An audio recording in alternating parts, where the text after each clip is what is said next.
So let me explain my current situation to you. So right now I only have one video which is scheduled to be uploaded, and that is my hydrogen generator video, which you should have seen last week. If you didn't, then be sure to subscribe so you don't miss another one of my videos.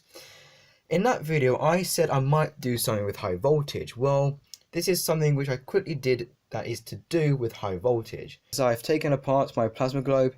It was a great Christmas present, but let's face it, it's got a hole in it and I'm kind of bored with it.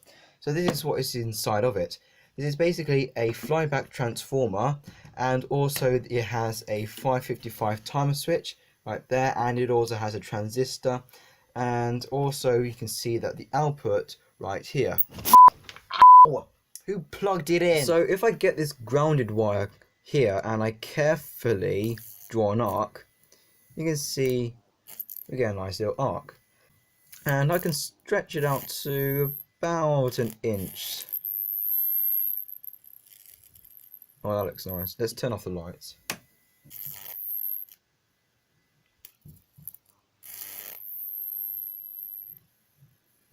Let's turn the light back on. And now the dielectric breakdown of air is around 1 millimeter per kilovolt with pointed electrodes. So based on the distance these are jumping, I estimate these arcs to be at least 3000 volts. So I've got this little bolt here. I'm not touching ground.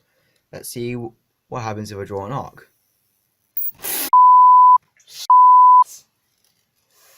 What happened was I had my hand on the switch here, which is connected to the ground, sort of electricity flow through me. Okay, so lesson learnt, always put one hand behind your back when messing around with high voltage. I still kind of feel it, but it's nowhere near as painful as it was just touching the raw arc. Now this is because the arc had heat to it, which is why it hurt me. To show you that these arcs do produce heat, I got a piece of solder here. This I think solder melts around 200. You can see there, it's melting. Look at that.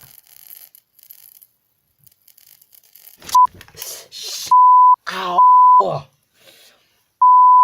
Now, bear in mind, whenever you melt solder, solder usually contains a flux which can spit at you when it burns out.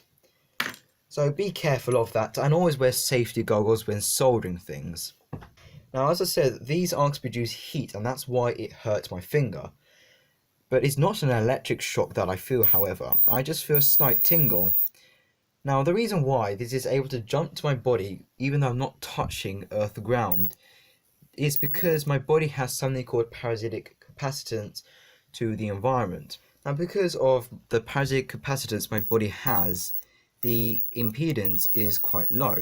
That means the arcs are able to easily jump through my body. Now, what impedance is basically a kind of resistance that only happens with AC power. The impedance of a capacitor decreases with the frequency, whilst an inductor, the impedance increases with the frequency. So that because these arcs are quite a high frequency, I believe around 1 megahertz, that means that my body capacitance is more than enough for these high voltage arcs to jump to my body.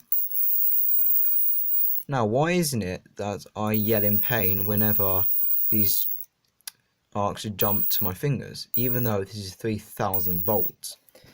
Well, some people would say that this is because that this cannot deliver much current, and current is what kills you. This is absolutely false. Okay, current does not kill, it's voltage and current that kills you.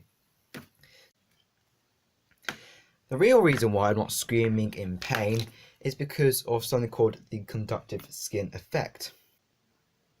And to try and explain this conductive skin effect, let me get out this whiteboard. So say that this is a cross section of a wire. Now when we transmit DC power, the entire surface area is used to carry the charges.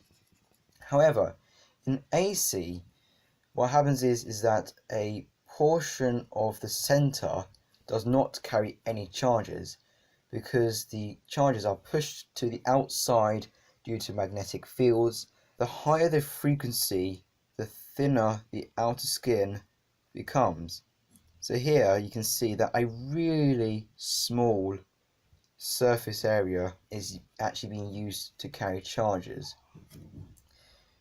and this band of that the charges go through gets smaller as the frequency increases. Because this is a high frequency AC source, that means that the charges do not penetrate my skin deep enough to affect the nerves too badly. Another thing I thought you might want to see is what happens when you touch. This is a blown bulb. What happens when I touch the high voltage lead to it? It becomes a plasma globe. You can see past the paint they put in there. See, there is a little arc that's jumping to the conductive metallic coating inside. This does kind of remind me of a cathode ray tube. But anyways, okay, that got hot.